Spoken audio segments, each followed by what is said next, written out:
بسم اللہ الرحمن الرحیم الحمد للہ نحمده ونستعینه ونستغفره ونعوذ باللہ من شرور انفسنا وسیئات اعمالنا من يهده الله فلا مضل له ومن يضلل فلا هادي له واشهد ان لا اله الا الله وحده لا شريك له واشهد ان محمدا عبده ورسوله اما بعد فان خير الحديث كتاب الله وخير الهدي هدي محمد صلى الله عليه وسلم وشر الامور محدثاتها وكل محدثة بدعة وكل بدعة ضلالة وكل ضلالة في النار. اعوذ باللہ من الشیطان الرجیم. بسم اللہ الرحمن الرحیم. وقال النبی صلی اللہ علیہ وسلم فإن اللہ حرم على النار من قال لا الہ الا اللہ یبتغی بذلک وجہ اللہ. رواہ الامام البخاری و مسلم. اللہ کے فضل و کرم سے، اس کی توفیق سے آج کی اس مجلس میں کتاب التوحید کا جو موضوع ہمارے سامنے ہے وہ تسلسل کے ساتھ وہی موضوع ہے جس پر اس سے پہلے ایک دو مجلسوں میں آپ کے سامنے گفتگو ہوئی ہے، یعنی توحید کی فضیلت اور توحید کے گناہوں کو معاف کرنے کا بیان، گناہوں کے کفارہ بننے کا، گناہوں کے مٹا دینے کا بیان. یہ ہمارا باب ہے، یہ ہمارا موضوع ہے، اور اس سلسلے میں اللہ کی کلام کی آیت کریمہ، نبی کریم صلی اللہ علیہ وسلم کی حدیث آپ کے سامنے آئی. اس سلسلے کی آج جو ہمارے سامنے ایک حدیث ہے وہ عتبان ابن مالک رضی اللہ تعالی عنہ سے مروی ہے. عتبان بن مالک کون ہیں؟ اللہ کے نبی علیہ الصلوۃ والسلام کے صحابی ہیں، اور مختصر طور پر ان کی سیرت آپ کے سامنے ابھی بیان کی جائے گی. اس روایت میں اللہ کے نبی علیہ الصلوۃ والسلام نے جو بات فرمائی ہے باب سے متعلق وہ بات یہ ہے کہ ایک لمبی حدیث ہے، اس کا بھی میں خلاصہ ابھی آپ کے سامنے پیش کروں گا. لمبی حدیث کے اخیر میں ایک ٹکڑا آیا ہوا ہے. کتاب کے مصنف نے یہاں پر یہ بتانے کے لیے کہ توحید اگر خالص ہو تو اس کی بڑی فضیلت ہے، اور توحید خالص کے نتیجے میں انسان کے گناہ مٹ جاتے ہیں، انسان کے گناہ مٹ جاتے ہیں. اللہ تبارک و تعالی گناہوں کو مٹا دیتا ہے، اور گناہوں کو مٹانے کے پیچھے سب سے جو بنیادی سبب ہے وہ اللہ تبارک و تعالی کی توحید کا خالص ہونا ہے. تو اس کو ثابت کرنے کے لیے ایک ٹکڑا یہاں پر پیش کیا گیا ہے. عتبان بن مالک رضی اللہ تعالی عنہ کہتے ہیں کہ اللہ کے نبی نے فرمایا فإن اللہ حرم علی النار من قال لا الہ الا اللہ یبتغی بذلک وجہ اللہ. یقیناً اللہ تبارک و تعالی نے اس شخص کو جہنم پر حرام کر دیا ہے.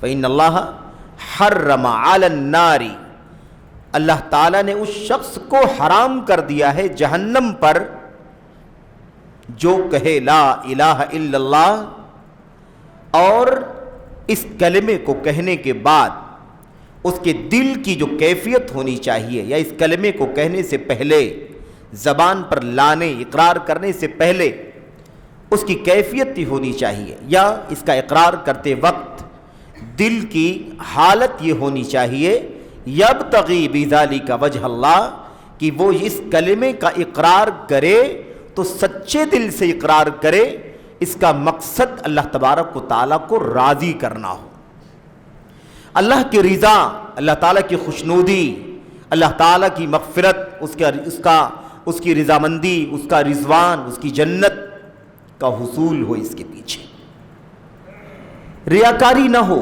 نمود نہ ہو، نفاق نہ ہو، بلکہ اس کے پیچھے مقصد کیا ہو کہ اس کلمے کو سچے دل سے کہوں، سچے دل سے مان کر زبان سے اس کا اقرار کروں گا اور اس کے تقاضے کے مطابق عمل کروں گا تو اللہ تبارک و تعالیٰ مجھ سے راضی ہو جائے گا. مجھے اس کے صلے میں، اس کے بدلے میں اللہ تبارک و تعالیٰ جنت میں داخل کرے گا، اور جہنم پر مجھ کو حرام کر دے گا، اور جہنم کو مجھ پر حرام کر دے گا. اس اخلاص کے ساتھ، دل کی سچائی کے ساتھ، دل کے یقین کے ساتھ، اور اللہ تبارک و تعالیٰ کی رضا اور اس کی خوشنودی کے حاصل کرنے کا مقصد ہو، اسی نیک نیتی کے ساتھ جو آدمی یہ کلمہ اپنی زبان سے کہے گا، تو کیا فرمایا اللہ کے نبی نے؟ حرم علی النار، ایسے شخص کو اللہ تعالیٰ نے جہنم پر حرام کر دیا ہے، یعنی کسی بھی صورت میں ایسے شخص کو اللہ تبارک و تعالیٰ جہنم میں نہیں جلائے گا۔ یہ معنی اس کا اللہ تعالیٰ نے حرام کر دیا ہے۔ دیکھیے دونوں تعبیر ہیں، اللہ تبارک و تعالیٰ نے جنت کو واجب کر دیا ہے، اللہ تعالیٰ نے جہنم کو واجب کر دیا ہے۔ یہ بات تو ہم سنتے رہتے ہیں، وجبت وجبت وجبت، کئی روایتوں میں یہ بات آئی ہوئی ہے، واجب ہو گئی۔ اللہ کے نبی صلی اللہ علیہ وسلم نے جب فرمایا واجب ہو گئی، صحابہ نے پوچھا اللہ کے نبی کیا واجب ہو گئی؟ آپ نے فرمایا جنت واجب ہو گئی، فلاں فلاں شخص پر جہنم واجب ہو گئی۔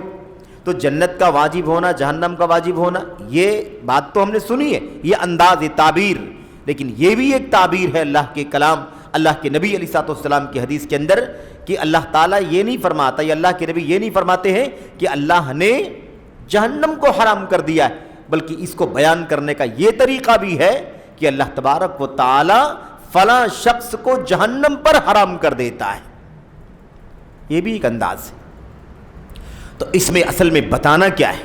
بتانا یہ ہے کہ یہ شخص جہنم پر اس لیے حرام کیا جا رہا ہے، اس لیے کہ اس کا عقیدہ ایسا ہے، اس کا ایمان ایسا ہے، اس کی توحید اتنی خالص ہے، اس کے اقرار کا، اس کے اعتراف کا جو مقصد ہے وہ ریاکاری نہیں ہے، دکھاوا نہیں ہے، نام و نمود نہیں ہے، شہرت نہیں ہے، نفاق نہیں ہے، بلکہ بالکل اللہ تعالیٰ کی رضا، اس کی خوشنودی کو حاصل کرنے کے لیے یہ آدمی لا الہ الا اللہ کی گواہی دے رہا ہے۔ تو جب اللہ تبارک و تعالیٰ اللہ کے نبی علیہ السلام اس بندے کے بارے میں بتا رہے ہیں کہ اس آدمی کی گواہی ایسی ہے، اس لیے اللہ کے نبی یہی فرما رہے ہیں کہ جس آدمی کی گواہی ایسی ہے اس آدمی کو اللہ جہنم پر حرام کر دیتا ہے۔ یہ انداز، یہ تعبیر اللہ کے نبی علیہ السلام کی اس حدیث میں استعمال ہوئی۔ اچھا آئیے سب سے پہلے یہ دیکھتے ہیں کہ امام شیخ الاسلام محمد بن عبد الوہاب رحمۃ اللہ علیہ جو اس کتاب کے مصنف ہیں، وہ کہتے ہیں وَلَهُمَا فِي حدیث عتبان، صحیح بخاری میں بھی اور صحیح مسلم میں بھی، اس سے پہلے والی جو حدیث گزری ہے وہ بھی صحیح بخاری کی اور صحیح مسلم کی حدیث تھی، اور بھی محدثین نے روایت کیا ہے، لیکن جب صحیح بخاری صحیح مسلم کہہ دیا جائے تو بقیہ اور حوالہ دینے کی ضرورت باقی نہیں بچتی ہے، کوئی دینا چاہے تو دے لیکن ضرورت باقی نہیں بچتی ہے۔ یہاں اللہ کے نبی علیہ السلام کی حدیث کو بیان کرنے سے پہلے کہتے ہیں وَلَهُمَا من حدیث عتبان یا فی حدیث عتبان، صحیح بخاری ہی میں صحیح مسلم ہی میں عتبان رضی اللہ تعالیٰ عنہ کی یہ حدیث بھی موجود ہے۔ عتبان کون ہے؟ یہ عتبان بن مالک بن عامر بن عجلان انصاری ہیں، یعنی مدینے کے صحابی ہیں، انصاری صحابی ہیں، اور ان کا نام عتبان بن مالک بن عمر ہے، اور یہ بنو سالم بن عوف قبیلہ جو تھا، مدینے کا جو قبیلہ جس قبیلے سے ان کا تعلق تھا وہ قبیلہ کون سا تھا؟ بنو سالم بن عوف، اس قبیلے کے یہ ہیں، صحابی رسول ہیں، بہت ہی معروف صحابی ہیں۔ ان کی وفات حضرت معاویہ ابن ابی سفیان رضی اللہ تعالیٰ عنہ کے دور خلافت میں ہوئی۔ یہ مختصر عتبان بن مالک کی یہ جو روایت ہے یہ اتنی نہیں ہے، یعنی ایک جملہ نہیں ہے کہ اللہ کے نبی نے اتنا فرما دیا ہو ان اللہ حرم علی النار من قال لا الہ الا اللہ یبتغی بذلک وجہ اللہ، نہیں، اتنی حدیث نہیں ہے، حدیث لمبی ہے۔ یہ اور بات ہے کہ اس کا اصل نچوڑ اور خلاصہ یہی ہے، لیکن میں ابھی یہ بات آپ کے سامنے ذکر کر دوں یا آگے مسائل کا بیان کرتے ہوئے یہ بات ذکر کروں، دونوں میں کوئی فرق نہیں، اس لیے میں شروع ہی میں اس بات کو ذکر کروں کہ حدیث کا اتنا ٹکڑا یہ کہاں سے آیا اور اس کا پہلے کا پس منظر کیا ہے۔ صحیح بخاری میں بھی دیکھیں، مسلم میں بھی دیکھیں، اور بھی کتابوں میں حدیث موجود ہے، خاص طور پر امام احمد بن حنبل رحمۃ اللہ علیہ کی کتاب مسند جو معروف کتاب ہے حدیث کی اور حدیث کا انسائکلوپیڈیا ہے، اس کتاب کے اندر بھی یہ حدیث موجود ہے۔ روایت کا خلاصہ نچوڑ جو ہے وہ میں آپ کے سامنے پیش کرنا چاہتا ہوں۔ عتبان بن مالک رضی اللہ تعالیٰ عنہ قبیلے کے لوگوں کو قبیلے کی مسجد میں جا کر کے نماز پڑھایا کرتے تھے۔ اچھا، اب جب دھیرے دھیرے ان کی عمر بہت زیادہ ہو گئی، بہت بوڑھے ہو گئے، تو ان کے لیے ایسے بھی جانا آنا چلنا پھرنا ذرا مشکل ہو گیا، اور دوسری مشکل یہ تھی کہ جب بارش ہوتی، سیلاب آ جاتا، کیچڑ ہو جاتا، تو پھر ایک بوڑھے آدمی کو جس کی نگاہ کمزور ہو گئی ہو، بلکہ بعض روایتوں سے پتہ چلتا ہے کہ ان کی نگاہ ایک دم ہی ختم ہو گئی تھی، یعنی روشنی، نابینا ہو گئے تھے، الغرض نابینا ہو گئے ہوں یا کچھ حصہ آنکھ کی روشنی باقی ہو، دونوں صورتوں میں ان کے لیے بارش میں، کیچڑ میں، ہے نا، اور اس طرح سے پانی بھرا ہوا ہو وادی میں، اس طرح کے حالات میں ان کا مسجد تک پہنچنا مشکل ہو گیا۔ اب انہوں نے یہ سوچا کہ بھئی میں مسجد میں جا کر کے نماز پڑھانے کی تو طاقت نہیں رکھتا ہوں، تو اب مجھے مجبوراً کیا کرنا ہوگا، مجھے اپنے گھر میں نماز پڑھنا پڑے گا۔ تو اللہ کے نبی علیہ السلام سے ان کی جب ملاقات ہوئی تو انہوں نے کہا اللہ کے نبی میرا معاملہ ایسا ہے، میں عمر رسیدہ ہو گیا ہوں، میری آنکھ کی بینائی بھی ختم ہو گئی ہے یا بہت کم ہو گئی ہے، اور یہ سیلاب اور کیچڑ کے حالات میں خاص طور پر مسجد جانے کی طاقت نہیں رکھتا، اس لیے میں آپ سے یہ عرض کرنا چاہتا ہوں کہ آپ میرے گھر تشریف لائیں، اور میرے گھر میں کسی جگہ آپ نماز پڑھ لیں اور ہم آپ کے پیچھے کوئی سنت نفل نماز میں شریک ہو جائیں، اور جہاں آپ نماز پڑھیں اسی جگہ کو میں جائے نماز بنا لوں، جہاں آپ نماز پڑھیں گے میں اسی جگہ کو اپنے لیے جائے نماز، یعنی نماز پڑھنے کی جگہ بنا لوں۔ آپ اس کو جائے نماز کہہ لیں یا جائے سجدہ کہہ لیں یا آپ اس کو مصلی کہہ لیں یا آپ اس کو عمومی معنی کے اعتبار سے مسجد بھی کہہ سکتے ہیں، کیونکہ مسجد کسے کہتے ہیں، جسے نماز پڑھنے کے لیے مخصوص کر لیا گیا، چاہے وہ یہ مسجد ہو یا گھر کے اندر کسی جگہ کو نماز کے لیے مخصوص کر لیا جائے، اس کو بھی مصلی کہتے ہیں۔ مسجد کا بھی لفظ ہے نا اس تعبیر کے ساتھ، اس تحدید کے ساتھ استعمال کیا جا سکتا ہے، جیسا کہ بعض علماء نے اس کا استعمال بھی کیا ہے، سلف نے۔ تو اللہ کے نبی علیہ السلام نے وعدہ کیا، آپ نے فرمایا ٹھیک ہے میں آ جاؤں گا کسی دن اور نماز پڑھ دوں گا، اور اس جگہ پر تم نماز پڑھنا شروع کر دینا۔ اللہ کے نبی علیہ السلام وعدے کے مطابق ایک دن تشریف لائے، اور جب پہنچے تو آپ نے اتبان بن مالک سے کہا اللہ کہ اتبان بتاؤ کہاں تم چاہتے ہو کہ میں نماز پڑھ دوں، این ترید ان اصلی فی، کون سی جگہ تم چاہتے ہو کہ میں نماز پڑھ دوں اور تم وہاں نماز کے لیے اپنی جگہ مقرر کر لو گے۔ انہوں نے اشارہ کیا، چونکہ نابینا تھے، نگاہ تو کام نہیں کر رہی تھی، اب پورے طور پر کام نہیں کرتی تھی، انہوں نے اشارہ کیا گھر کے ایک طرف کہ یہاں آپ نماز پڑھ دیں۔ بہرحال نبی کریم صلی اللہ علیہ وسلم نے نماز پڑھی۔ آپ کے ساتھ جب آپ اتبان بن مالک کے گھر گئے تھے تو اس وقت آپ کے ساتھ میں آپ کے یار غار ابو بکر صدیق رضی اللہ تعالیٰ عنہ بھی تھے۔ روایت میں یہ ہے کہ ابو بکر ساتھ میں تھے، اس سے بھی اندازہ لگاؤ کہ ابو بکر صدیق کا مقام کتنا اونچا تھا۔ میرے بھائیوں ایسا کم ہوتا تھا کہ نبی کریم صلی اللہ علیہ وسلم اکیلے کہیں جائیں آپ کے ساتھ میں آپ کے یار ابو بکر صدیق موجود نہ ہو، ایک دم یارانہ گہرا، سمجھ رہے، ایسا رب۔ اسی لیے نبی کریم صلی اللہ علیہ وسلم نے فرمایا تھا ان امن الناس علی فی مالہ و صحبتہ ابو بکر، مجھ پر سب سے زیادہ احسان اگر میرے ساتھیوں میں سے کسی کا ہے مال خرچ کرنے میں اور ساتھ دینے میں، دوستی نبھانے میں، اگر سب سے زیادہ کسی کا احسان مجھ پر ہے میرے ساتھیوں میں سے تو ابو بکر صدیق رضی اللہ تعالیٰ عنہ۔ کیا سفر ہو، کیا حضر ہو، کوئی بھی سفر ہو، کوئی بھی مسئلہ، کوئی بھی وقت ہو، کتنا بھی نازک صورتحال ہو، صدیق اکبر ہر طرح سے اپنی جان کو ہاتھ میں لے کر کے نبی کی صحبت کے لیے تیار۔ بہرحال تو یہ تو ایک الگ موضوع ہے، بتانا یہ ہے کہ صدیق اکبر اللہ کے نبی کے ساتھ میں تھے۔ اتبان بن مالک واقعہ بیان کرتے ہیں، اتبان بن مالک سے روایت کرنے والے راوی وہ واقعہ بیان کرتے ہیں، وہ کہتے ہیں کہ جب اللہ کے نبی آئے اور پوچھا جگہ کہاں نماز پڑھنا ہے، بتایا گیا، اشارہ کیا گیا، تو اللہ کے نبی آگے کھڑے ہو گئے بحیثیت امام، اور کہتے ہیں ہم نے آپ کے پیچھے صف بنا لی، یعنی ابو بکر صدیق اور اتبان بن مالک رضی اللہ تعالی عنہما یہ آپ کے پیچھے کھڑے ہو گئے۔ اللہ کے نبی نے نماز پڑھائی 2 رکعت نفل، اور نفل نماز سے فارغ ہو گئے۔ اس سے علماء نے یہ بھی مسئلہ مستنبط کیا ہے کہ عام نفل نماز میں بھی بسا اوقات جماعت بنائی جا سکتی ہے، بسا اوقات پابندی کے ساتھ نہیں، ہمیشہ نہیں، لیکن کبھی کبھار بائی چانس جس کو ہم کہتے ہیں نا اتفاقی طور پر، کبھی اگر نفل نماز کے لیے بھی اگر امامت ہو جائے، جماعت ہو جائے تو کوئی اس میں عیب کی بات نہیں ہے۔ اچھا، اب اللہ کے نبی علیہ السلام جب نماز سے فارغ ہو گئے، اور جگہ خاص ہو گئی، اب یہ ہوا کہ اسی جگہ پر یہ اپنی نماز وغیرہ ادا کرتے رہیں گے۔ اتبان بن مالک بیان کرتے ہیں کہ گھر میں خزیر یا خزیرہ نامی کھانا بنا ہوا تھا۔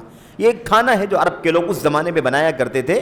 یہ زیادہ مقدار، پانی کی زیادہ مقدار میں گوشت کے ٹکڑے کاٹ کر کے ڈالنا اور اسے ابالنا، اور ابالنے کے بعد جب وہ ابل جائے یعنی گوشت پک جائے، کچا نہ باقی بچے، تو اس کے بعد اس کے اوپر سے دقیق یعنی جس کو ہم آٹا کہتے ہیں، آٹا، یہ جو ہم گیہوں کا آٹا ہے، جو کا آٹا، یہ اس کے اندر ڈالنا۔ ایک خاص طریقے کا کھانا اس زمانے میں نبی رحمت صلی اللہ علیہ وسلم کے زمانے میں انصار کے ہاں، خاص طور پر عرب کے لوگوں کے ہاں چلتا تھا۔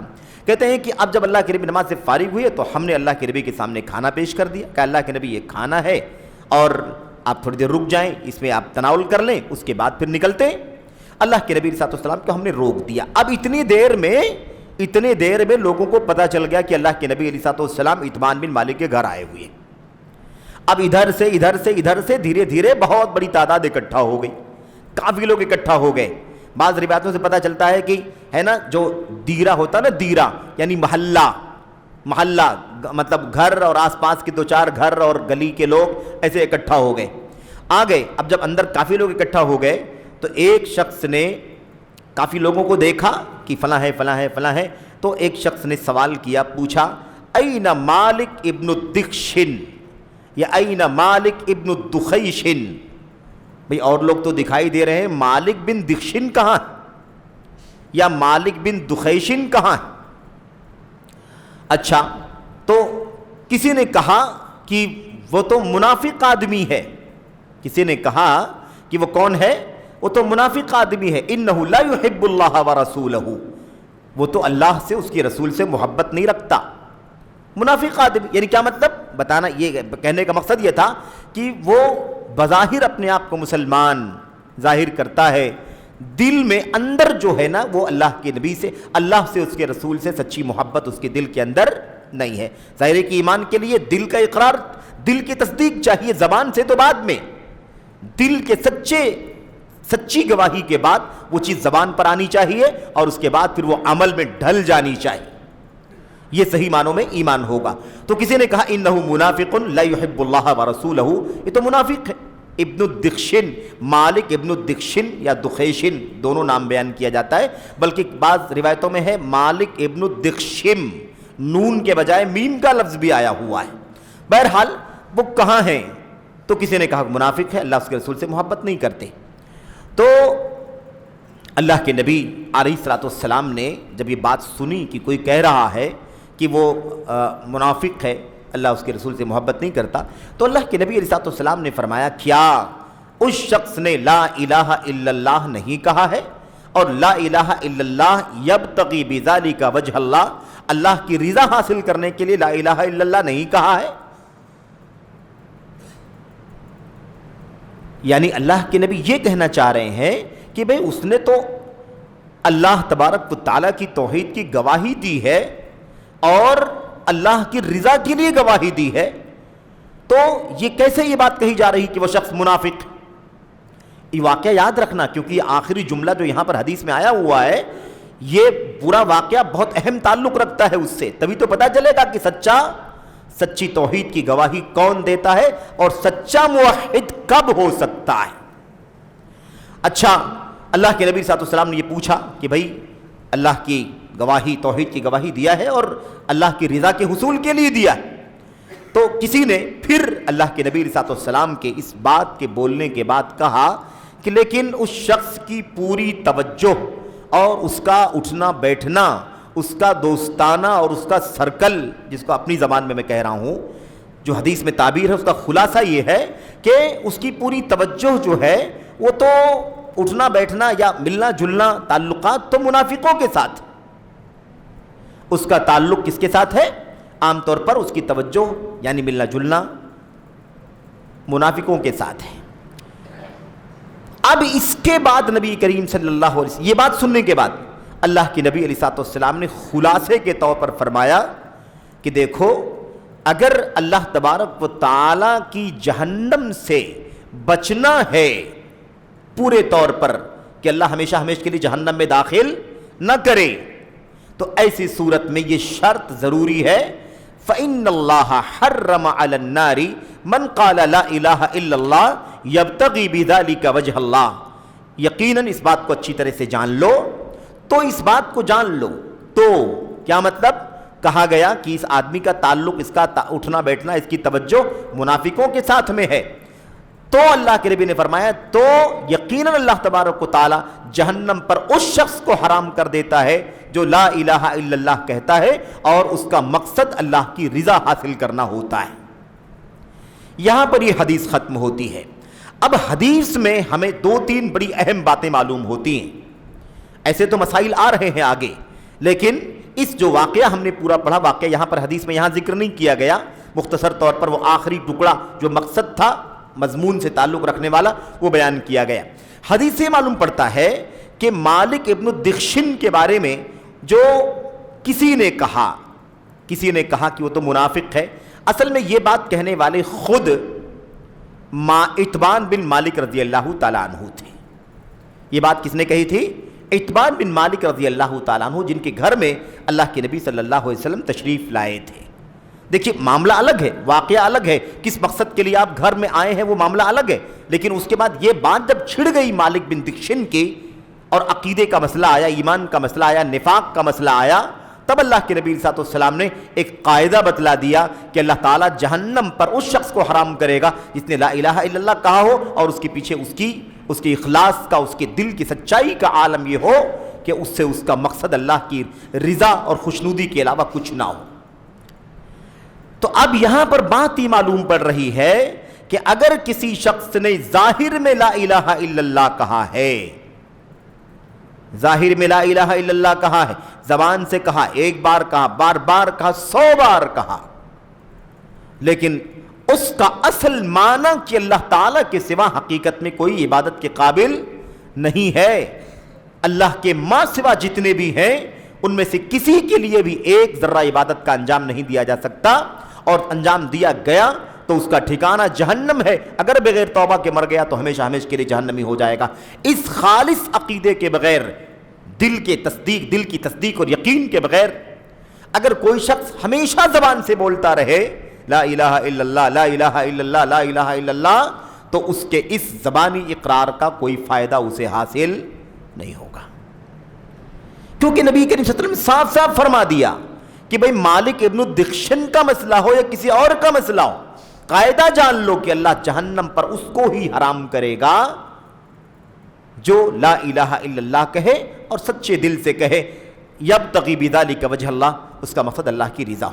اللہ کے نبی علیہ السلام نے اس دل کے اخلاص اور دل کی سچائی اور دل کے یقین اور اللہ تعالیٰ کی رضا مقصد ہو، اس بات کو ثابت کرنے کے لیے اپنی حدیثوں میں 1-2 نہیں کئی الفاظ استعمال فرمائے. یہاں پر کیا آ گیا؟ یبتغی بذالک وجہ اللہ، اس کا مقصد اللہ کی رضا ہو. اسی کو اللہ کے نبی نے فرمایا خالصا من قلبہ، لا الہ الا اللہ کہے لیکن اپنے خالص دل سے کہے. کہیں اللہ کے نبی نے فرمایا مخلصا من قلبہ، اپنے اخلاص والے دل کے ساتھ، یا دل سے کہے اور اس حال میں کہ دل میں اخلاص ہو، کوئی اور چیز نہ چھپی ہوئی ہو. بعض روایتوں میں، اور ساری روایتیں صحیح ہیں، اللہ کے نبی نے کہیں فرمایا مستیقنا بہا قلبہ، دل کے یقین کے ساتھ کہیں.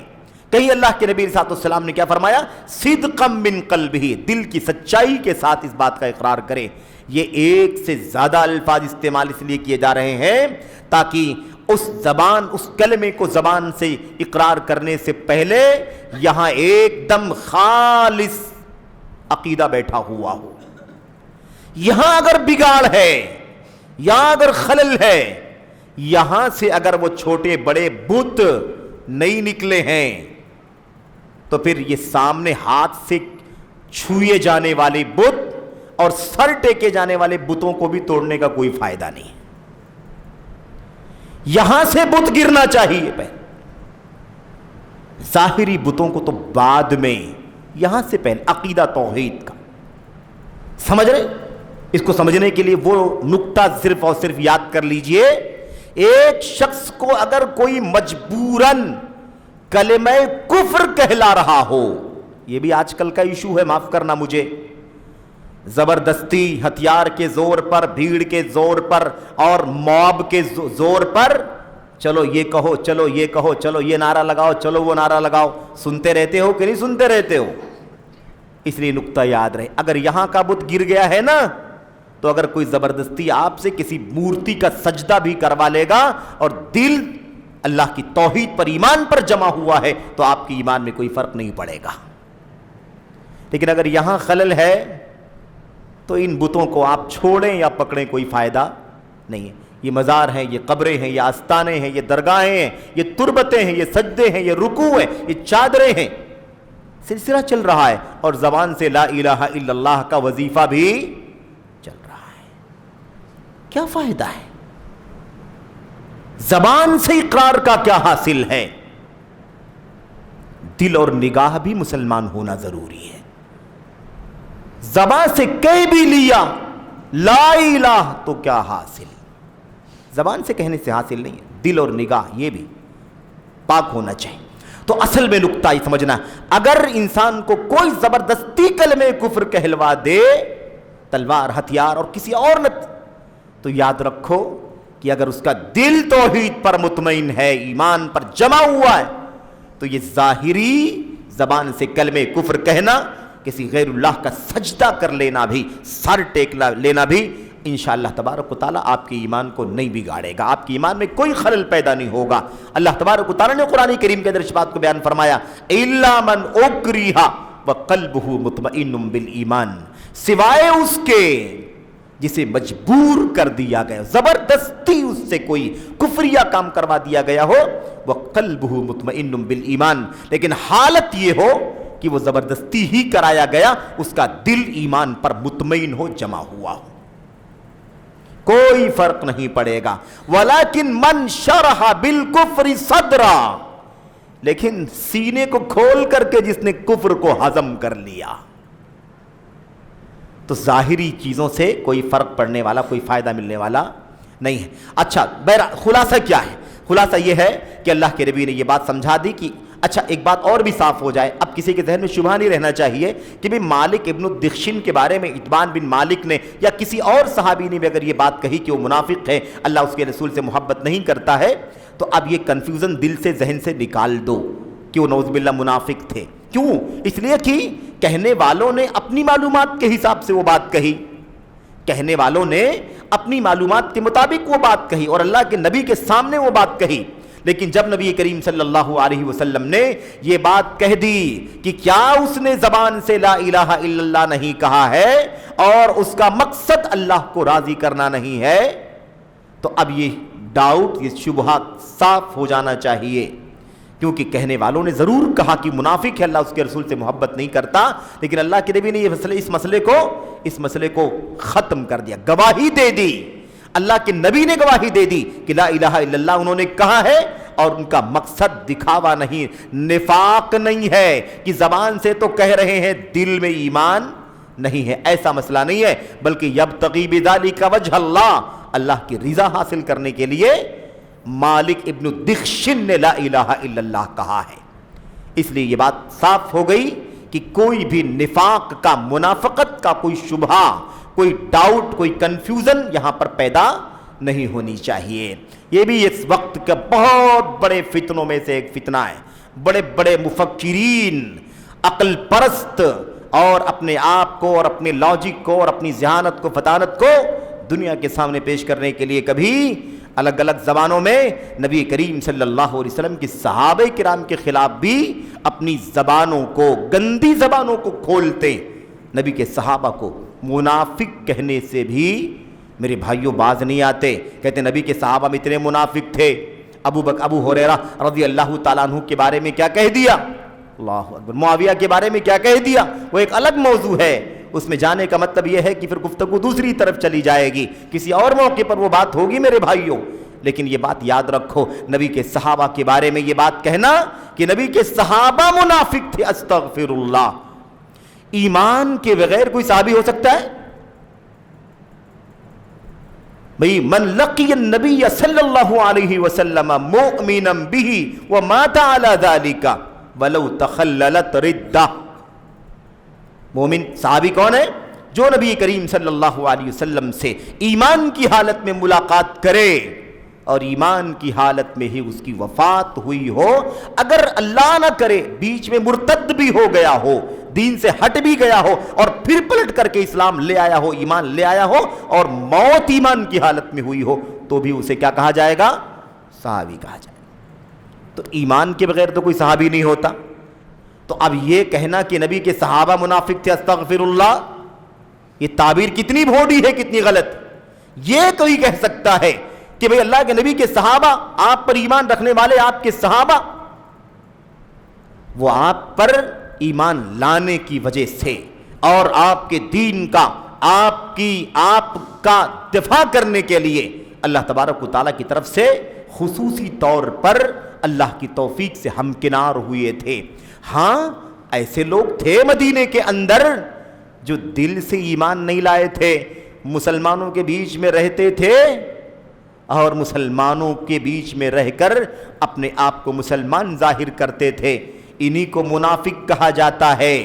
تو یہ تو کہا جائے گا کہ نبی علیہ الصلوۃ والسلام کے صحابہ کرام کے جھرمٹ میں بعض ایسے لوگ بھی تھے جو منافق تھے لیکن اپنے آپ کو مسلمان ظاہر کرتے تھے۔ قرآن کریم میں اللہ تعالیٰ نے فرمایا کہ نہیں فرمایا؟ ایمان کا اظہار کرتے ہیں، سامنے ایمان ظاہر کرتے ہیں، اندر سے کفر چھپا ہوا ہے۔ اب دکھانے کے لیے نماز میں مسجد میں نماز پڑھنے کے لیے بھی آنا ہے کہ نہیں؟ میدان جہاد میں اعلان ہو رہا نکلنے کے لیے تو باہر بھی نکلنا ہے، لیکن جب اندر سے ایمان نہیں ہے تو نماز میں کتنا اخلاص ہوگا؟ جب اندر سے ایمان نہیں ہے تو جہاد میں کتنا اخلاص ہوگا؟ تو پھر ہیلے بہانے اور کافروں سے ساز باز، اور اللہ نے نقشہ کھینچا کہ ان کی نماز کیا ہوتی ہے، وَمَا كَانَ صَلَاتُهُمْ، نہیں بلکہ اللہ تعالیٰ نے کیا فرمایا؟ اللہ تبارک و تعالیٰ نے فرمایا کہ وہ نماز نہیں پڑھتے، وہ آتے تو ہیں لیکن شور مچاتے ہیں، سیٹیاں بجاتے ہیں، اور وَلَا يَذْكُرُونَ اللَّهَ إِلَّا قَلِيلًا، اللہ تبارک و تعالیٰ کا ذکر ہی نہیں کرتے یا برائے نام ذکر کرتے۔ تو اللہ تبارک و تعالیٰ پر سچا ایمان لانے والا کبھی منافق نہیں کہلا سکتا، اور جس کا ایمان نہ ہو سچ مچ وہ کبھی صحابی نہیں ہو سکتا۔ تو جب صحابی کہہ دیا گیا تو نفاق کا کیا سوال پیدا ہوتا؟ صحابی کا مطلب یہ ہے کہ وہ سچے پکے ایمان والا ہے۔ پھر یہ کہنا کہ نبی کے صحابہ منافق، استغفر اللہ، یہ جرأت کر رہے ہیں۔ اس لیے مالک بن دخشن کی بات آئی ہے تو اتنی سی بات صرف جاننا ہے کہ مالک بن دخشن کے بارے میں ہمارے آپ کے ذہن سے بھی شبہ نکل جانا چاہیے کہ نعوذ باللہ ان کے یہاں نفاق تھا، نہیں، ایسی کوئی بات نہیں تھی۔ کہنے والوں نے کہی جو ان کو معلومات تھی، لیکن نبی کریم صلی اللہ علیہ وسلم نے جب مالک بن دخشن کی ایمان کی، ان کی توحید کی اور اللہ کی رضا کے لیے کلمہ توحید کے اقرار کی گواہی دے دی، تو نبی کی گواہی کے بعد اب کوئی ڈاؤٹ، کوئی شبہ باقی نہیں بچتا ہے۔ اس لیے یہ چیز ذہن سے نکل جانی چاہیے۔ خیر، یہاں پر جو بات آپ کے سامنے کہنی تھی وہ بات ہو گئی اس حدیث کے معنی کے اعتبار سے۔ اب معنی کیا ہے؟ وہی بات ہے نا، موضوع توحید کی فضیلت اور توحید گناہوں کو مٹانے والی چیز ہے۔ اب یہاں دیکھیے اللہ کے نبی نے کیا فرمایا، جو سچے دل سے اللہ کی رضا کے لیے توحید کا اقرار کرے گا، اس کے مطابق عمل کرے گا، شرک سے باز رہے گا، اللہ تبارک و تعالیٰ نے ایسے شخص کو جہنم پر حرام کر دیا ہے۔ اب جہنم پر حرام کر دیا، یہاں تھوڑا سا ڈاؤٹ ذہن میں آ سکتا ہے کہ اللہ کے نبی فرماتے ہیں کہ سچی توحید والے پر، تو سچی توحید والے کو اللہ نے جہنم پر حرام کر دیا ہے، سچی توحید والے کو اللہ نے جہنم پر حرام کر دیا ہے۔ اور ہم اس سے پہلے پڑھ چکے ہیں کہ جس آدمی کا ایمان درست ہوگا، جس کی توحید سچی ہوگی، وہ اپنے دوسرے گناہوں کی سزا پا کر جہنم میں پھر نکالا جائے گا اور پھر جنت میں داخل ہوگا۔ ایک راستہ، ایک چیز یہ بھی ہے، اللہ تبارک و تعالیٰ سے جہنم میں داخل کرے، اپنے دوسرے گناہوں کی سزا بھگت لے، اور اس کے بعد پھر جنت میں واپس اسے دوبارہ جنت میں داخل کر دیا جائے۔ اور ایک شکل یہ ہے کہ اللہ تعالیٰ اگر چاہے تو اپنے فضل و کرم سے اسے معاف فرما دے، اسے بخش دے، جہنم میں داخل ہی نہ کرے۔ جو اس کے عمل کے گناہ ہیں نا، اللہ تعالیٰ اسے بھی کیا کرے، چونکہ توحید پرست ہے، اللہ اپنے فضل سے اسے معاف بھی کر سکتا ہے۔ ان شاء غفر لہ و ان شاء عذبہ، اللہ چاہے تو عذاب دے، چاہے تو بخش دے۔ اور یا تو سفارشیوں کی سفارش کے نتیجے میں اللہ تعالیٰ اس کی بخشش فرما دے۔ تو جب ہم یہ بات پڑھ چکے ہیں اس سے پہلے کہ جس کی توحید سلامت ہوگی اس کے دوسرے گناہوں کو یا تو اللہ معاف کر دے گا، یا سفارشیوں کی سفارش سے معاف ہو جائے گا، اور یا تو اللہ تعالیٰ اسے جہنم میں داخل کر کے اتنی سزا دے کے پھر باہر نکال کر کے اور نہر حیات میں ڈبکی لگوا کر جب وہ 14ویں شب کی چاند کی طرح چمک رہا ہوگا اسے اللہ تعالیٰ جنت میں داخل فرما دے گا۔ تو اب یہاں اللہ کے نبی فرما رہے ہیں اللہ نے اس کو جہنم پر حرام کر دیا ہے۔ حرام کرنے کا مطلب یہ ہوتا ہے کہ وہ سرے سے جہنم میں نہیں جائے گا، یہ تو معنی ہے نا، سرے سے جہنم میں نہیں جائے گا۔ اور ابھی ہم بات کیا اس سے پہلے کر رہے تھے اللہ کے نبی کی حدیث کی روشنی میں، اللہ تعالیٰ چاہے گا تو عذاب دے گا، چاہے گا تو بخش دے گا۔ تو عذاب دینے کی بات کیوں آ رہی ہے توحید پرست کے بارے میں، دوسرے اعمال کے بارے میں صحیح، لیکن عذاب کی بات آ کیوں رہی ہے؟ یہاں اللہ کے نبی فرماتے ہیں جس کی توحید سلامت ہوگی، خالص موحد ہوگا، اللہ تعالیٰ اس کو جہنم پر حرام کر دے گا۔ تو یہ تھوڑا سا ٹکراؤ لگ رہا ہے کہ نہیں لگ رہا سمجھنے میں کہ بھئی ایک طرف یہاں کہا جا رہا ہے جہنم پر حرام ہے، دوسری طرف آ چکا ہے کہ اسے جہنم میں ڈال کر سزا دے کر نکال کر جنت میں داخل کرے گا۔ تو یہ کیسے ہو سکتا ہے؟ اس کو سمجھنے کے لیے آپ یہ سمجھ لیں کہ اللہ تبارک و تعالیٰ نے اس پر اسے جہنم پر حرام کر دیا ہے، یعنی ہمیشہ ہمیش کے لیے اس کے جہنمی ہونے کو حرام کر دیا، اس کے ہمیشہ ہمیش کے لیے جہنمی ہونے کو حرام کر دیا، یہ ہے اس کا معنی۔ یعنی ایک تو یہ بھی ہے کہ اللہ تعالیٰ بخش بھی دے گا اس کو، لیکن اگر نہ بخشا، جہنم میں داخل بھی کیا تو وہ وقتی طور پر داخل ہوگا اور اس کی سزا ملنے کے بعد وہ جہنم سے آزاد ہو جائے گا۔ تو حرام کرنے کا مطلب یہ ہے کہ ہمیشہ ہمیش کے لیے جہنمی نہیں ہوگا، اگر داخل بھی ہوا تو اپنی سزا بھگت کر کے جہنم سے نکل جائے گا۔ اچھا، میں یہ عرض کرنا چاہ رہا تھا کہ ہمارے سامنے اس حدیث کے جو فوائد ہیں وہ کیا ہیں؟ چند فوائد ہیں، میں اسے آپ کے سامنے گنانا چاہتا ہوں کیونکہ باتوں کی وضاحت ہو چکی ہے، اس میں تفصیل کی ضرورت نہیں پیش آئے گی۔ نمبر ایک، پہلی بات ہمیں جو معلوم پڑتی ہے اس حدیث سے، وہ معلوم پڑتی ہے کہ توحید کی بہت زیادہ فضیلت ہے، توحید کی بہت زیادہ فضیلت ہے۔ اور دوسری بات ساتھ ساتھ یہ معلوم پڑتی ہے کہ اگر توحید خالص ہے، سچی توحید ہے، نہ ملاوٹ ہے اس کے اندر، نہ ملاوٹ ہے، نہ اس کے اندر ریاکاری ہے، نہ تو نفاق ہے، نہ تو شرک کی ملاوٹ ہے، اور نہ تو ریاکاری اور دکھاوے کے طور پر، اور نہ تو منافقت کے طور پر، بلکہ ایک دم سچی اور خالص توحید ہے، تو یہ توحید انسان کو جہنم سے نجات دلائے گی، جہنم سے بچائے گی، اور گناہوں کو مٹانے کا سبب بنے گی، گناہوں کو مٹانے کا سبب بنے گی۔ گناہوں کو مٹانے کا سبب بنے گی کیسے؟ یعنی بالآخر فائنل انجام کے طور پر جس کی توحید سلامت ہوگی وہ جنت میں ضرور بھی ضرور داخل ہوگا، ہمیشہ جنت ہی میں رہے گا۔ وقتی طور پر شروع میں اگر سزا دی گئی تو دی گئی، ورنہ اللہ اپنے فضل سے اسے معاف بھی کر دے گا۔ تو گناہوں کے کفارے کا سبب ہے خالص توحید۔ دوسری بات ہمیں یہ معلوم پڑتی ہے کہ ایمان میں، یعنی توحید میں، ایمان کہیں یا توحید کہیں، ایمان کے اندر صرف زبان سے نطق یعنی بولنا کافی نہیں ہے، زبان سے بولنا کافی نہیں ہے، بلکہ دل کا عقیدہ ایک دم مست اور ضروری ہے، دل کا عقیدہ ضروری ہے، زبان سے کہنا کافی نہیں ہے۔ اگر زبان سے کہا دل کا عقیدہ نہیں ہے تو پھر ایمان والوں کی فہرست میں، موحدین کی فہرست میں نہیں آئے گا۔ کون سی فہرست میں جائے گا؟ منافقین کی فہرست میں جائے گا۔ یقولون ما لا تفعلون، یقولون ما لا یفعلون، لم تقولون ما لا تفعلون، کیوں ایسی بات کہتے ہو جو کرتے نہیں؟ زبان سے ایمان، توحید، نبی، رسول، کلمہ، کعبہ، اللہ، جہاد، رب، ساری چیزیں، اور دل میں سچا ایمان نہیں، تو زبان سے کہنا کافی نہیں، دل کا عقیدہ بھی ضروری ہے۔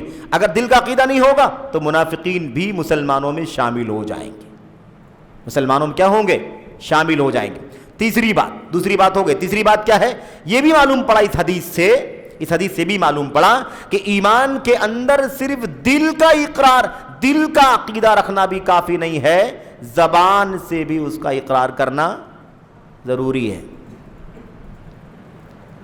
بہت پہلے شاید بات آئی تھی، کسی اس سے پہلے درس میں یہاں آئی تھی یا کہیں اور آئی تھی، برابر یاد بھی نہیں ہے اچھی طرح، لیکن 3 چیزیں: دل کی تصدیق، زبان سے اقرار، اور عمل سے اس کا ثبوت. جب تک انسان زندہ ہے اور عمل کر سکتا ہے، تینوں چیزیں جب تک اکٹھا نہیں ہوں گی توحید کا اقرار برابر نہیں ہوگا، توحید درست نہیں ہوگی، عقیدہ درست نہیں ہوگا، ایمان درست نہیں مانا جائے. تینوں چیزیں لازم ہیں: دل کا یقین، زبان کا اقرار اور عمل سے اس کا ثبوت.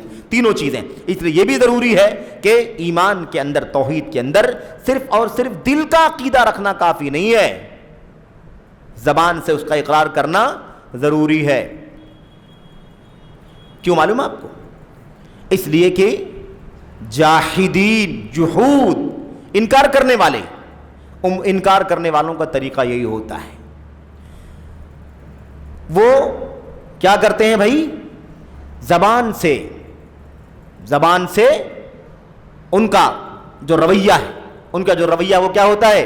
ان کا رویہ یہ ہوتا ہے کہ وہ دل سے تو کہتے ہیں کہ ہمارا ایمان ہے، خاندانی ہے، باپ دادا کے زمانے سے، پرکھوں کے زمانے سے ہے، برسا برس سے ہے، نسلن بعد نسلن، زمانے سے ہم ایمان والے ہیں، لیکن عمل میں وہ دکھائی نہیں دیتے.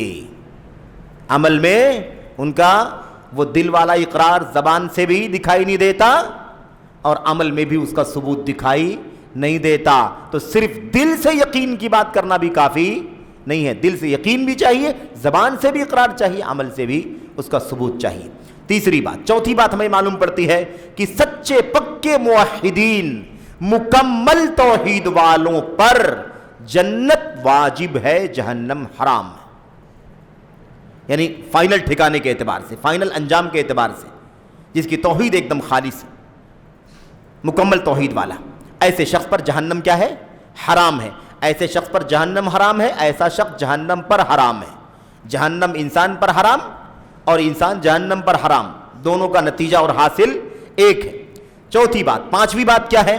کہ عمل اسی وقت انسان کے کام آ سکتا ہے.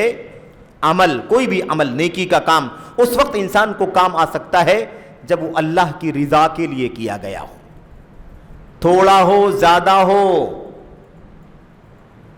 ہاتھ کا عمل، زبان کا عمل، جوارح کا عمل، دل کا عمل، کوئی بھی عمل ہو، کم ہو زیادہ ہو، اللہ تبارک و تعالیٰ کے لیے جب خالص کیا جائے گا تو ہی بندے کے لیے نفع بخش، ورنہ اس کے بغیر کرتا چلا جائے، محنت کرے، مشقت کرے، لیکن اس کا کوئی فائدہ، اس کا کوئی نفع اللہ تبارک و تعالیٰ کے ہاں اسے ملنے والا نہیں ہے. خالص ہونا چاہیے، خالص، اس طرح کا خالص کہ اس کی مثال رائی کے دانے اور ذرے سے دی گئی ہے، ایک دم خالص اللہ کے لیے. اللہ پاک ہے اور پاک ہی قبول فرماتا ہے، ملاوٹ والا قبول نہیں کرتا، خالص قبول کرتا ہے، پیور قبول فرماتا ہے. تو اخلاص کے بغیر کوئی عمل نفع بخش نہیں ہو سکتا. نبی کریم صلی اللہ علیہ وسلم کے پاس اس طرح کی بہت ساری باتیں آئیں، یعنی سوالات آپ سے کیے گئے، نماز، روزے، حج، زکوٰۃ، جہاد، قربان، سب کے بارے میں سوالات کیے گئے.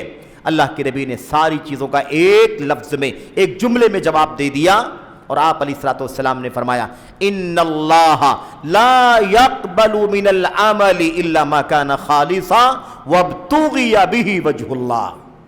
ساتھیوں، صحابہ اور میری امت کے لوگوں، قیامت تک آنے والے سب، قاعدہ ہے یہ، زبان نبوت سے نکلنے والا قاعدہ.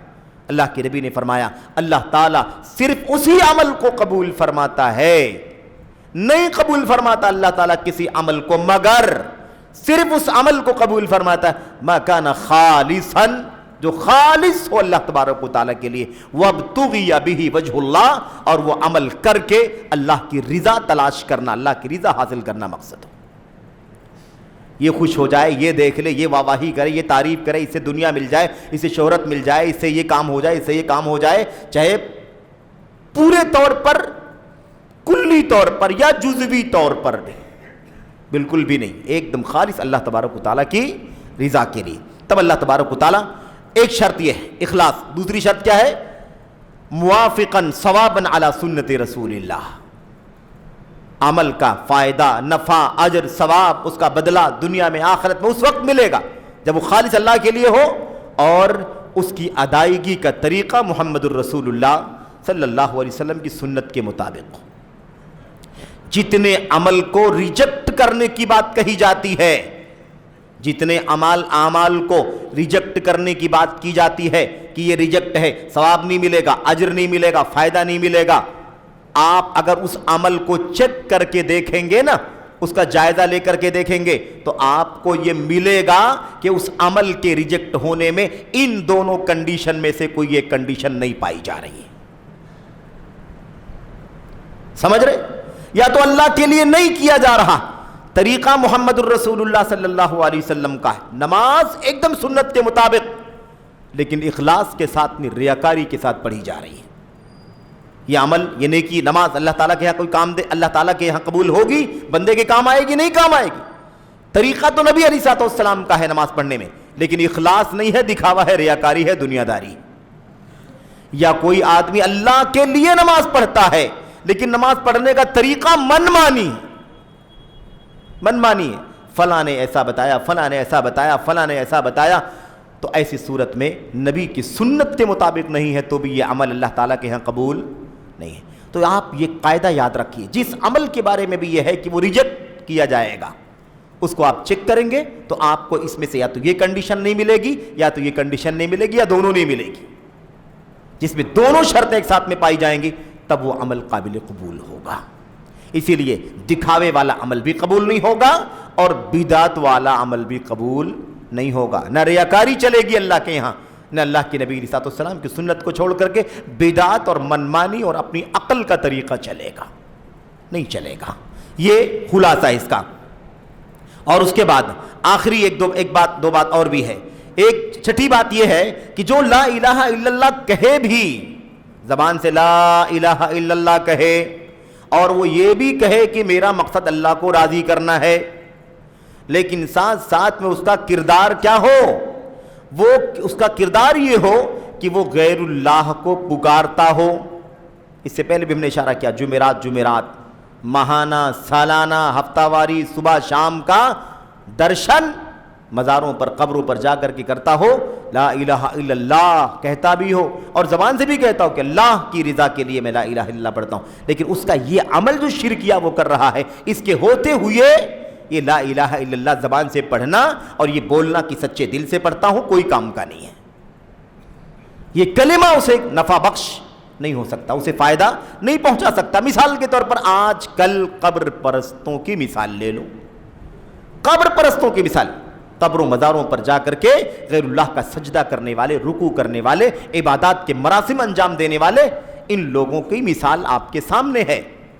زبان سے توحید کا اقرار، لا الہ الا اللہ، اور محمد الرسول اللہ صلی اللہ علیہ وسلم بھی زبان سے کہنا، اور محبت اور عقیدت میں انگوٹھوں کو چوم لینا، جن ہونٹوں نے محمد کا نام ادا کیا ہے میرے بھائی۔ لیکن یاد رہے اس کے بعد قبروں پر بھی جاتے رہنا، تو یہ توحید کا اقرار، لا الہ الا اللہ کی گواہی انہیں کچھ کام نہیں آ سکتی، کتنی بھی وہ صفائی پیش کریں، یہ شرکیہ عمل ساتھ میں لگا ہوا ہے، اس لیے یہ شرکیہ عمل ہوتے ہوئے اس کی زبانی گواہی کسی کام کی نہیں۔ کیوں؟ زبانی گواہی تو اچھی ہے، لیکن اگر دل میں صحیح عقیدہ ہوتا تو عمل میں شرک نہیں رہتا، اس لیے یہ گواہی اس کے کام کی نہیں ہے۔ ایسے ہی بہت سارے لوگ ہیں اللہ تعالیٰ کا نام بھی لیتے ہیں، مردوں کو پکارتے رہتے ہیں۔ قبر پر جانے کی تو ایک مثال پیش کی گئی آپ کے سامنے، قبر پر نہ بھی جائے اور کسی مردے کو زندے کو وہ اختیار دے جو اختیار صرف اللہ تبارک و تعالیٰ کے پاس ہے، تو وہ بھی شرک کر رہا ہے کہ نہیں کر رہا ہے؟ یہ زبانی اقرار کسی کام کا نہیں۔ نمبر 7 اور آخری کیا ہے؟ اس حدیث سے ہمیں یہ بھی معلوم پڑا کہ اللہ تبارک و تعالیٰ کا چہرہ ہے، اللہ تعالیٰ کا کیا ہے؟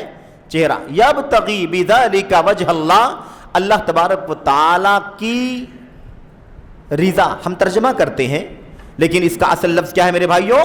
یبتغی بذالک وجہ اللہ، وہ لا الہ الا اللہ بول کر اس کا مقصد یہ ہے کہ اللہ کا چہرہ حاصل کر لے، اللہ کا چہرہ، وجہ، چہرہ حاصل کر لے۔ تو اللہ تعالیٰ کی صفت ہے، ذاتی صفت، اللہ کی ذات گرامی، ذات باری تعالی اس کی صفات، ذاتی صفات میں ایک صفت کیا ہے؟ اللہ تبارک و تعالیٰ کا چہرہ ہے. تو چہرہ ہے، یہ ہمارا ایمان، ہمارا عقیدہ ہونا چاہیے. ہم اس حدیث سے ثابت کریں گے کہ اللہ تبارک و تعالیٰ کی ذاتی صفات میں ایک صفت یہ ہے کہ اللہ کا چہرہ ہے. کیسا ہے یہ بات نہیں کر سکتے ہم، کیونکہ یہ نہیں بتایا گیا کہ چہرہ کیسا ہے، فلاں کے جیسا ہے، فلاں کے جیسا ہے، یا ایسا ایسا ہے. کوئی چیز، نہ کیفیت، نہ مثلیت، نہ مشابہت، کچھ نہیں بیان کر سکتے. لیکن اتنا ضرور واضح کرنا ہے کیونکہ اللہ کے نبی نے حدیث میں کہا، قرآن میں اللہ تبارک و تعالیٰ نے بھی کہا بار بار، لیکن اللہ کے نبی نے بھی اس حدیث میں کہا یبتغی بذالک وجہ اللہ، اللہ تبارک و تعالیٰ کا چہرہ چاہتا ہے، یعنی اللہ تبارک و تعالیٰ کو خوش کرنا چاہتا ہے، اللہ تعالیٰ کی ذات کو، اللہ تبارک و تعالیٰ کو خوش کرنا چاہتا ہے، یہ معنی ہے اس کا. تو بہرحال ایسی صورت میں ہم کیا کریں گے؟ اللہ تعالیٰ کے لیے چہرہ ثابت ہے، کیفیت نہیں ثابت ہے. اب کیفیت نہیں ثابت کرنے کے نام پر، مثلیت نہیں ثابت کرنے کے نام پر اللہ کے اس کی صفت چہرے کا انکار کرنا حرام.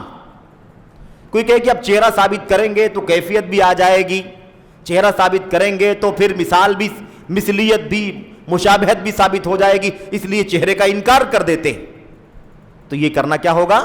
یہ کرنا بدعت ہوگا، عقیدے کی بدعت. اللہ کی ذات کے بارے میں جو عقیدہ ہمارا ہونا چاہیے اس میں بدعت. ہمارے لیے اس حدیث میں کیا ثابت ہوا؟ اللہ تعالیٰ کا چہرہ ہے. کیسے ہے؟ جیسے اس کی شان ہے. کیسے ہے؟ جیسے اس کا مقام ہے. کیسا چہرہ اللہ کا؟ جیسے اللہ تعالیٰ کی ذات بے مثال ہے، ایسے اللہ کا چہرہ بھی بے مثال ہے. یہ ہمارا عقیدہ ہونا چاہیے. بہرحال تو یہ چند مسائل تھے، چند فوائد جس حدیث سے حاصل ہوئے. اللہ سے دعا کرتے ہیں کہ اللہ تبارک و تعالیٰ ہمیں توحید کے فضائل کے سلسلے میں اور اس سے حاصل ہونے والے اس سے حاصل ہونے والے ثمرات کے نتیجے میں جو گناہوں کی معافی اور جنت کا حصول اور جہنم سے نجات، یہ ساری چیزیں ہیں. اللہ تعالیٰ ہمیں ان تمام مسائل کو اچھی طرح سمجھنے کی توفیق عطا فرمائے.